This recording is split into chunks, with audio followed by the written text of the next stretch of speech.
Welcome back to the ఎంస్కా YouTube channel. ఈరోజు మునగాకు పెసరపప్పు పప్పు చేస్తున్నామండి. పప్పుకి మునగాకు కావాల్సినంత తీసుకున్నాను నేను. మునగాకు పెసరపప్పు చేస్తున్నాం చూడండి. ఇలా మునగాకు చక్కగా ఇలా లేతగా ఉండాలి తీసుకున్నానండి నేను. ఇలా తీసేసుకోవటమే, ఆకు మంచిగా ఆకంతా క్లీన్గా మునగాకంతా ఇలా ఒలిసానండి. నీట్గా కడిగి పెట్టేసుకున్నాను. కడిగి పెట్టుకున్న మునగాకు పప్పులో వేసేసుకుంటాం. ఇంకా శుభ్రంగా ఈ మునగాకు పెసరపప్పు ఉడికింది. ఉడికిన పెసరపప్పులో ఈ మునగాకు ఇలా వేయటమేను.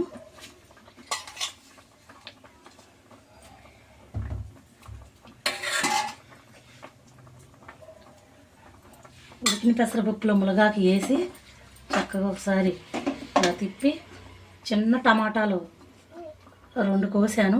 ఈ టమాటాలు కూడా వేస్తున్నాను.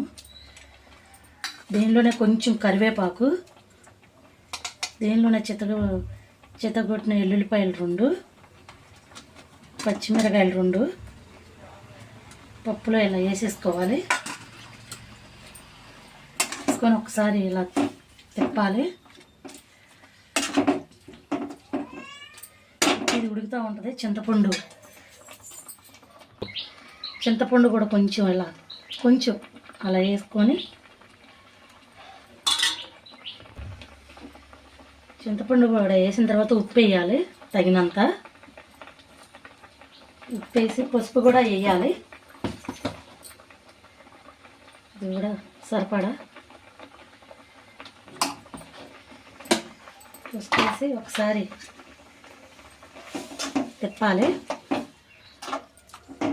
కారం ఇప్పుడే వేయకూడదు, కొంచెం ఉడకాలి. ఉడికిన తర్వాత కారం వేయాలి.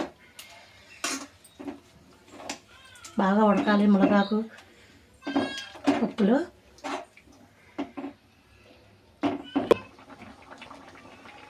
దీనిలో కొంచెం కారం కూడా వేయాలండి సరిపడా. మరీ ఎక్కువ అవసరం లేదు, కొంచెం తక్కువగానే చూసుకుని వేసుకోవాలి. కొంచెం మెంతిపిండి తప్పనిసరి వేయాలి మునగాకు పప్పులోకి. మెంతిపిండి వేస్తే చాలా మంచిది. సరిపడా కొంచెం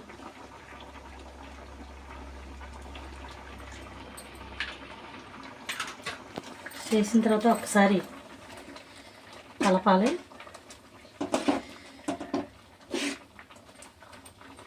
మంచి స్మెల్ వస్తుంది.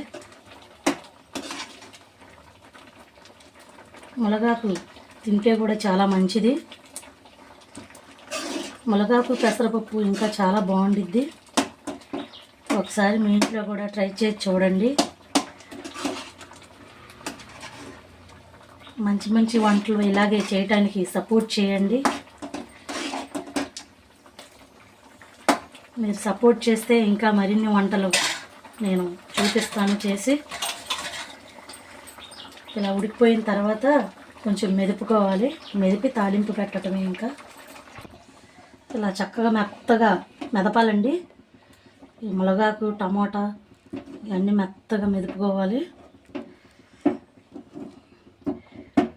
మునగాకులో పెసరపప్పు వేస్తే చాలా బాగుండిద్ది. తాలింపు వేసేటప్పుడు కరివేపాకు కూడా దీనిలో ఎక్కువ వాడాలి. వాడితే బ్లడ్ కూడా పట్టిద్దంట మా అమ్మమ్మ అనేది. కరివేపాకు మునగాకు తింటే చాలా మంచిదని మా ఇంట్లో మేము ఎప్పుడూ చేసుకుంటాము. పప్పు, మునగాకు పప్పు, మునగాకు ఫ్రై, మునగాకుతో చాలా చేస్తాము. మెత్తగా నలిగిపోయింది. మనం బాండి ఏడెక్కిన తర్వాత ఆయిల్ వేసుకోవాలి. ఎక్కువ కాదు, సరిపడా. ఆయిల్ వేడెక్కిన తర్వాత ఎండుమిరపకాయలు వేసుకోవాలి.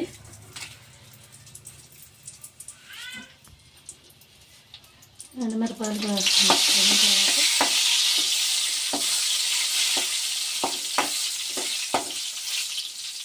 ఎండుమిరపకాయలు ఇలా వేగినప్పుడే మినపప్పు, శనగపప్పు, జీలకర్ర ఆవాలు ఇలా వేయాలి. వేసిన తర్వాత కొంచెం ఉల్లిపాయలు కూడా వేయాలి.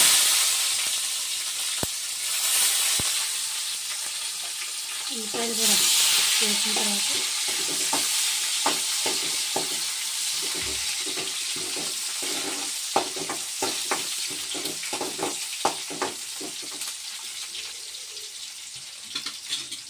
కరివేపాకు కూడా వేయాలి.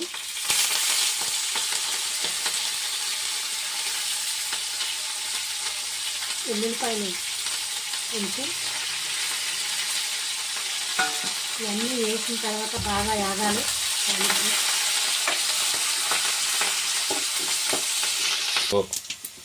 తాలింపు బాగా వేగిందండి. తాలింపు వేగిన తర్వాత ఈ పప్పు తాలింపులో వేయటమే.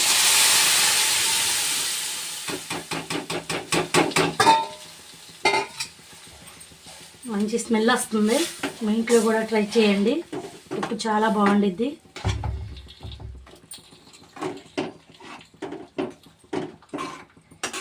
పప్పు నచ్చినట్లయితే లైక్ చేయండి, షేర్ చేయండి.